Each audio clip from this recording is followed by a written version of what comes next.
Does Islam guarantee the rights of non-Muslims? During vacation time, most people rush off to travel somewhere. But I've never really had a fascination or even curiosity for traveling. Between classes, labs, and exams, I'd always longed for a break, just a single day off when I could sleep in peace. And that's exactly what I used to do. A holiday meant uninterrupted sleep. But that routine came to an end, thanks to Sajid. Since the day I met Sajid, I've noticed two strong passions in him: reading and traveling. He's read nearly every book, both in Bengali and English, and traveling. He's even planned a trip for us to Amsterdam in the Netherlands after our final semester. Sajid has already drawn up a short list of places we'll visit.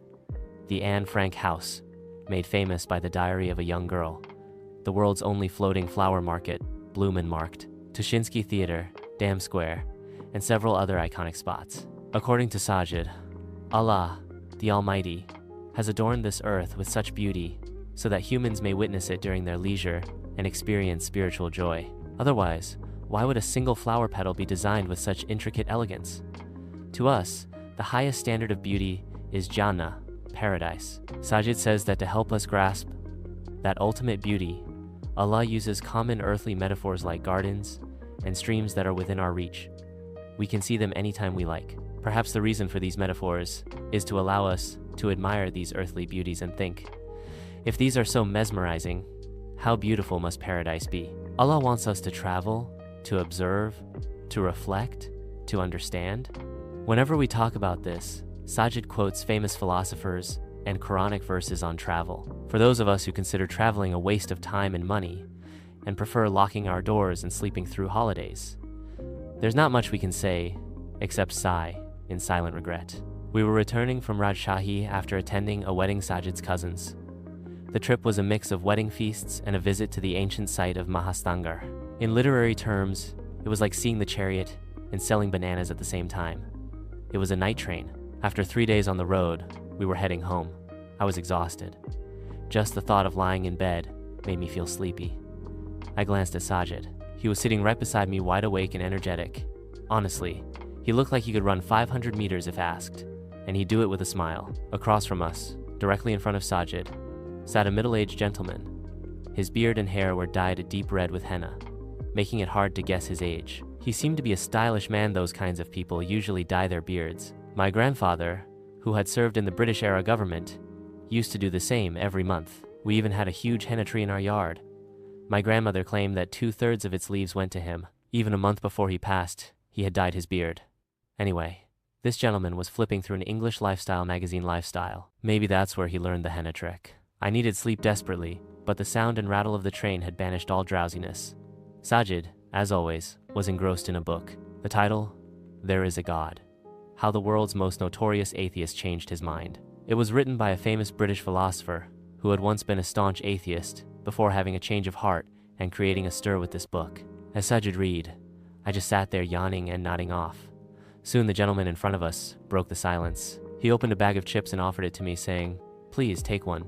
His gesture startled me out of my sleepy state. Trying to keep a straight face, I replied, "No thanks." With a slight smile, he asked, "Scared?" I was a bit uncomfortable. He probably thought I was suspicious of him, like I thought he might be some sort of hijacker or something. Sajid stepped in and answered for me. "Uncle, actually he has a food allergy to fast food." "Oh, I see. That explains it," the man said. Then he offered the chips to Sajid. Sajid took a couple and popped them in his mouth. "Thank you," he said. "What's your name?" the gentleman asked. "Sajid." "Where are you headed?" We were visiting Rajshahi, now returning to Dhaka. With that short exchange done, Sajid returned to his book. Meanwhile, the gentleman finished the bag of chips and tossed it out the window. A while later, he asked Sajid, "Can I ask you a very personal question?" "Of course, no problem," Sajid replied without hesitation. "The book you're holding is quite intriguing. If you don't mind, may I take a look?" Sajid smiled and handed it over. The man leafed through the pages for a few moments, then handed it back. "Thank you. Seems like a good read." Sajid said nothing, just resumed reading. The man continued, "Sorry, I hope I didn't bother you. I'm guessing you're a student of comparative religion, aren't you?" I assumed based on the book. "No," Sajid replied. "Comparative religion isn't my academic subject, but I'm deeply interested in it. That's why I read up on it whenever I get the chance." "That's great," the man said, reaching out for a handshake. Nice to meet you. Sajid shook his hand but remained silent. Then the man said, "If you don't mind, may I ask you something?" Sajid closed the book and said, "Sure, go ahead." The man smiled, clearly delighted to find someone to chat with. He began, "I was born into a Muslim family. From childhood, I was taught that Islam is a religion of equality.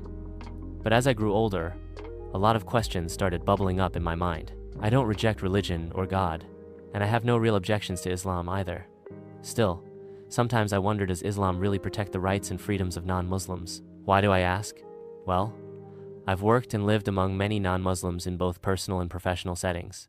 I found most of them to be honest, decent human beings. Now, say Sharia law is implemented in a country, how would non-Muslims be treated under that system? Would their rights be preserved? Would they be forced to convert through coercion?" The man said all of this in one breath, without pause. Then he looked at Sajid, eager for an answer. Sajid took a moment to think, and then said, "Very good question. Everyone should understand this clearly. It's not just a personal curiosity. In fact, critics of Islam often raise this point.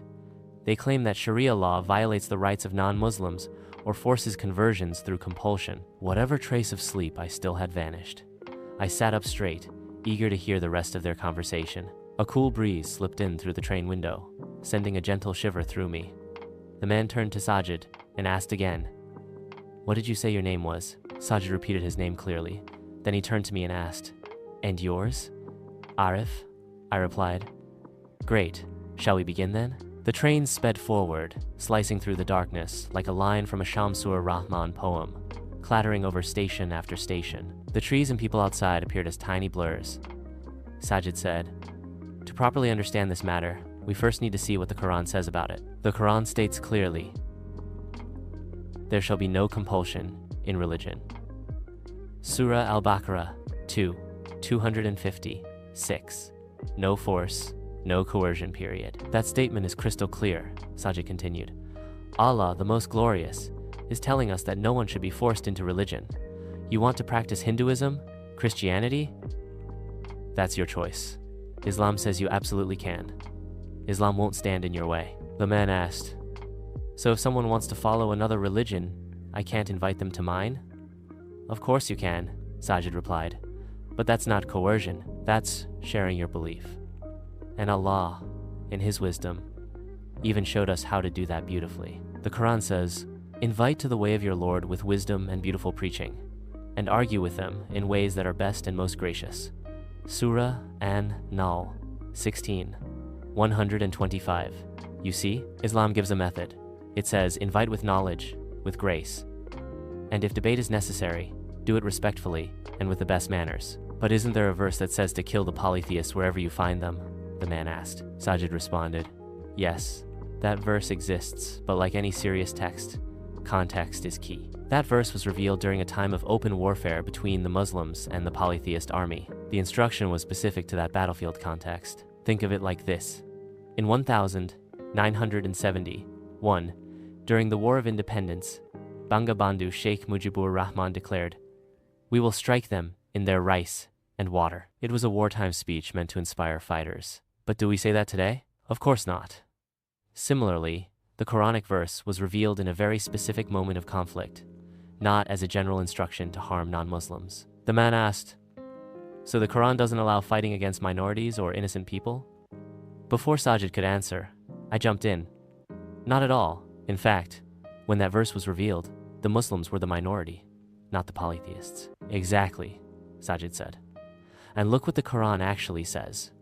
Fight in the way of Allah those who fight you, but do not transgress. Surah Al-Baqarah 2, 190. This means you only fight those who attack you first, and even then, stay within moral limits. Don't harm the innocent. Don't destroy unjustly. Allah clearly says, indeed, Allah does not love transgressors. Islam draws a clear line. Defend yourself, but don't cross ethical boundaries. The man nodded thoughtfully. I added, Islam never imposes faith by force. The Quran openly declares, to you be your religion, and to me mine. Surah Al-Kafirun 109, 6. Sajid continued. That's what the Quran says. Now, let's look at the Prophet Muhammad. Peace be upon him. If you study his life, you'll see how committed he was to protecting the rights of non-Muslims. The man asked, "Like how?" Sajid said. The Prophet said, "Whoever harms a non-Muslim citizen under Muslim protection, oppresses them, denies them their rights, causes them pain, or takes anything from them without consent, I will be their opponent on the day of judgment." Sunan Abi Dawud. Can anything be more just? The Prophet himself declared he'd stand against a Muslim who wrongs an innocent non-Muslim. He went on, the Prophet also said, "Whoever unjustly kills a non-Muslim under Muslim protection will not smell the scent of paradise, even though its fragrance can be smelled from a distance of 40 years. Sahih Bukhari. Now, consider this. After enduring years of brutal persecution, the Prophet and his followers were forced to leave Makkah. Years later, they returned as victors. One of the Muslim commanders, eager for revenge, shouted, "Today is the day of retribution." But the Prophet stopped him and said, "No, today is the day of forgiveness." Then he turned to the Quraysh and asked, "What do you expect from me today?" They said, "Mercy," as Yusuf showed to his brothers. And the Prophet said the same words Yusuf had said, "No blame will there be upon you today. You are all free." Fathal Bari. Sajid paused, then added, "How gentle must a man be to forgive those who once sought to kill him?" That was the Prophet, he continued. He also said that protecting the rights of non-Muslims is a sacred duty. Sunan al-Baihaqi. In fact, once a Muslim governor in Egypt wrongfully punished a non-Muslim. When Caliph Umar heard of it, he summoned the non-Muslim and ordered him to punish the governor in the exact same way. Then Umar turned to the governor and said, "Since when have you taken people as slaves, when their mothers bore them free? Kanz al-Umal. That's justice. That's Islam."